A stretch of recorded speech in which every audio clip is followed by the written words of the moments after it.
My dear students, myself Vijay Kamesha as a teacher of St. Xavier High School, Tehri, as a Hindi teacher of Standard 1. So मैंने आप लोग को chapter number 17 तक पढ़ा चुका हूँ. आज मैं आपको चैप्टर नंबर 18 जो कि शरारत की सज़ा इसके बारे में पढ़ाऊँगा. तो समय बहुत कम है, हम लोग को भी बहुत आगे निकलना है. बहुत दिन के बाद मैं फिर शुरू कर रहा हूँ हिंदी. तो let's start without to waste your time. Okay, तो लेट्स स्टार्ट. सो ये आपका किताब है नई दिशा, चैप्टर स्टैंडर्ड 1 का चैप्टर नंबर 18. तो उसमें क्या लिखा हुआ है, ध्यान से पढ़ें. हमें शरारत नहीं करना चाहिए, शरारत की सज़ा, शरारत करने से क्या सज़ा मिलता है. तो इस बारे में उल्लेख किया गया है कि हमें शरारत नहीं करनी चाहिए क्योंकि शरारत की सज़ा ज़रूर मिलती है. अब्दुल ने हाथी के साथ शरारत की और उसको अपने किए की सज़ा मिल गई.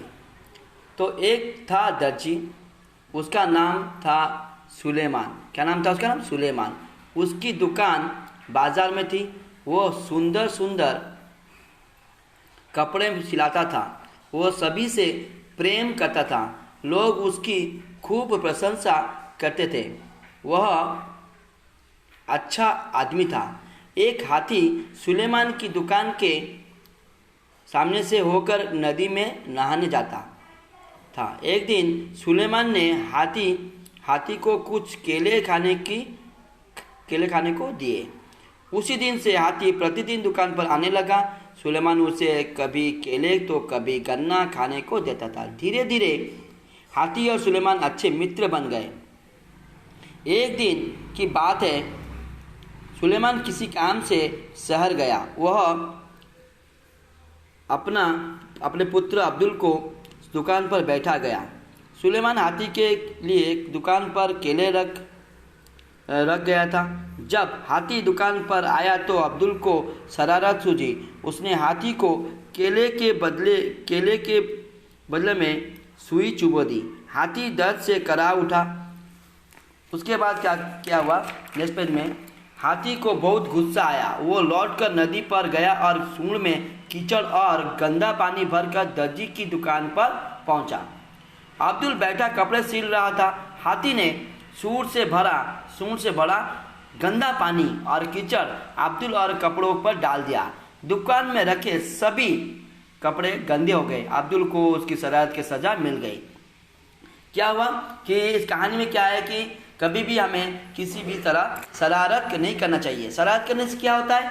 शरारत करने से ये होता है कि उसकी सज़ा हमें ज़रूर मिलता है. जिस तरह से अब्दुल की शरारत के कारण उसके सारे कपड़े गंदे हो गए. क्यों गंदे हो गए? क्योंकि हाथी ने गंदे पानी लाकर उसके दुकान में डाल दिया. क्यों डाला? क्योंकि अब्दुल ने गलती क्या किया था? अब्दुल ने गलती किया था कि उसने हाथी को केले देने के बदले में हाथी के सूंड में सुई चुभा दिया. उसे हाथी को बहुत गुस्सा आ गया. तो गुस्सा आने के कारण उसने जाकर कीचड़ और पानी भरकर सूंड में लाया और अब्दुल के ऊपर और उसके दुकान का जितना भी कपड़े थे सबको गंदा कर दिया डालकर. इस तरह अब्दुल को भी अपना शरारत की सज़ा मिल गया. ओके, तो इस तरह से मैं कंप्लीट करना आपको. तो यहाँ पर मैंने कुछ आपको हार्ड कॉपी भी दिया हूँ, उसको भी आपको कंप्लीट करना है. और ये आपका जो है देखिए, पढ़िए समझिए में माली मालिन, दर्जी दर्जिन, धोबी धोबिन, ग्वाला ग्वालिन, इस तरह से उसको कंप्लीट करना है. उसके बाद अब देखो समय बहुत है, तो हम लोग दूसरे चैप्टर में भी चलते हैं. तो let's go to the next chapter. क्या है आपका? चिड़ियाघर की सैर. क्या है? चैप्टर 19 में चिड़ियाघर की सैर. चिड़ियाघर में तरह तरह के पशु पक्षी देखने को मिलते हैं. नमित और रिया ने अपनी नानी के साथ चिड़ियाघर की सैर की. क्रिसमस की छुट्टियां थी. नमित और रिया छुट्टियों में नानी के घर घूमने गए. उसकी नानी जयपुर में रहती है. दोनों को नानी के घर बहुत आनंद आया. नानी पूरे दिन नमित और रिया के साथ हंसी खेलती रहती थी. अच्छे अच्छे पकवान बनाकर खिलाती थी. रिया को नानी के हाथ की खीर बहुत स्वादिष्ट लगती थी. नानी बच्चों को कहानियाँ भी सुनाती थी. एक दिन नानी ने उन्हें हाथी की बारात कहानी सुनाई। हाथी की बारात में शेर, भालू, बंदर, तोता, मोर, हिरन, चीता और तरह तरह की चिड़िया शामिल हुई। यह कहानी बच्चों को बहुत अच्छी लगी। रिया ने नानी से पूछा, नानी, ये पशु पक्षी तो जंगल में रहते हैं, मैंने इन्हें कभी नहीं देखा है, इनका केवल चित्र ही देखा है। रिया की बात सुनकर नानी बोली, प्यारी बेटियां, मैं तुम्हें ये जंगली जानवर दिखा दूं। तो नमित बीच में ही बोल पड़ा, नानी, ये कैसे हो सकता है? नानी हंसते हुए बोली, ये हो सकता है, कल तुम्हें जंगली जानवर दिखाने चिड़ियाघर ले चलूंगी। अगले दिन नमित और रिया सुबह जल्दी उठ गए। नानी भी झटपट तैयार हो गई। नानी ने खाने के लिए कुछ चीज़ें रखी और सब लोग चिड़ियाघर देखने चल दिए। नमित और रिया नानी के साथ चिड़ियाघर पहुंच गए। चिड़ियाघर देखने के लिए टिकट लेना पड़ता है। नानी ने 3 टिकट ले लिए।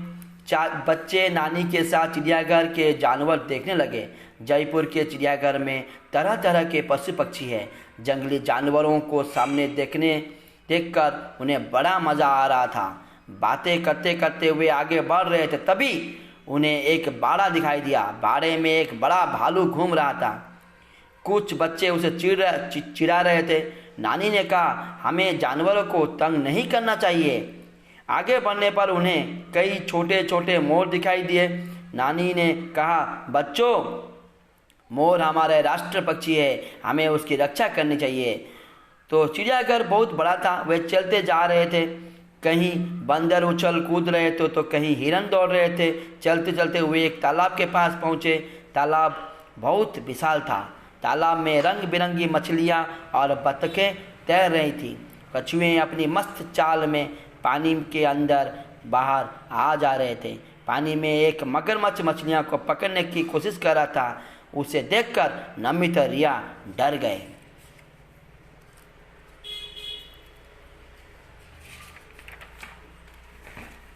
नानी मुस्कुराते हुए बोली, बच्चों, डरो मत, चिड़ियाघर के जानवर बाहर आकर हमारे हमला नहीं कर सकते। हम उन्हें चारों ओर से घेर कर या बाड़ों में रखा जाता है। नमित को एक दूसरे से एक बहुत बड़ा बाड़े में शेर दिखाई दिया। वो चिल्लाकर बोला, नानी, शेर। रिया भी उधर देखने लगी। नानी ने बच्चों को शेर दिखाया। शेर को देखते ही नमित और रिया ने नानी का हाथ कस कर पकड़ लिया। चिड़ियाघर के रंग बिरंगे पक्षी बहुत सुंदर लग रहे थे। उनकी तरह तरह की आवाज़ें सुनकर बच्चों को बहुत आनंद आया। वहाँ उन्होंने हिरन, बारहसिंगा और बनमानुस देखा। बनमानुस आदमी की तरह 2 पैर से चल रहा था। एक बाड़े में हमारे राष्ट्रीय पशु बाघ घूम रहा था। नानी ने बताया, हमारे देश में बहुत कम बाघ रह गए हैं, इसलिए हमें इनकी रक्षा करनी चाहिए। नमित और रिया ने चिड़ियाघर में गेंडा, जिराफ, जेब्रा, नीलगाय, भेड़िया, लोमड़ी, अजगर और कई जानवर देखे। शाम होने वाली थी। नानी के साथ बच्चे पूरा चिड़ियाघर देख चुके थे। अब नानी बोली, बच्चों, आप तो देख दिए ना तुम्हें जंगली जानवर? नमित और रिया एक साथ बोले, हाँ नानी, बहुत मज़ा आया। नानी ने कहा, चलो आप घर चले। नानी और रिया सब मिलकर घर को चल दिए। ओके, तो ये आपका जो है इसका भी क्वेश्चन आंसर सॉफ्टवेयर में हार्ड कॉपी में सब दे दिया हूँ। इसको भी आप लोग सब चेक कर लेना। ओके, तो ये देखो यहाँ पर चित्र है। चित्र में क्या शेर का चित्र है, इसको आपको कलर करना है। यहाँ पर देख प्लस ना देखना, सुन प्लस ना सुनना, रह प्लस ना रहना, इसको आपको पढ़ के लिखना है। Okay, have a nice day, best of luck.